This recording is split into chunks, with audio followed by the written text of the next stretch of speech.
Welcome, everyone. Welcome to Cops and Robbers. I'm Sean J., your host, also known as the Commander. And tonight's episode of Cops and Robbers, we're going to talk about traffic stops. Last week, I had talked about putting your hands on the wheel when an officer approaches and how black males typically are the ones that have to do that. I had a lot of feedback come in that indicated that it's not just the black males, it's all drivers. When they're just starting out, it seems like a parent educates their child on the proper way to be pulled over when you get pulled over. The best thing obviously is to just not do something to get pulled over for.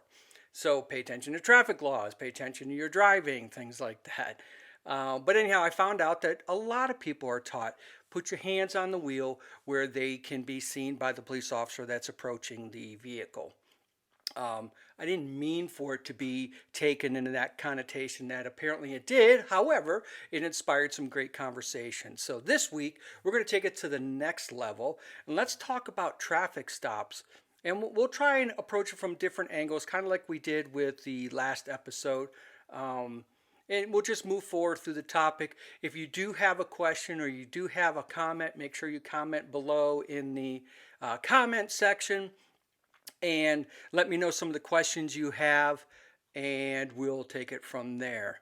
All right, so whether it's a traffic stop or a street encounter, or maybe something more serious, knowing your rights and the best practice or the best way to handle yourself during that encounter is definitely going to be a benefit. And that's what we're going to try and cover tonight. And we're going to try and give you some insight as to why things happen maybe the way they do.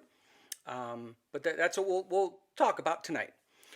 So we'll draw on some research, some expert advice from both law enforcement and civil rights leaders, because they're the ones that address when they see a problem or what they perceive to be a problem. They're the ones that address it. So it's good to have the advice and good to have input from not just law enforcement perspective, but also, we'll say, the other side of the coin. And of course, we'll have some real world examples to reference and give you a comprehensive guide to the do's and don't do's of police encounters. So let's get up to the reality of police stops. You know how many people police officers pull over a year? And what that number is? It's a massive number. So police pull over 20 million motorists every year. And that's just in the United States. And that's over 50,000 drivers every single day getting stopped by police. And from a law enforcement perspective, we always approach with safety in mind.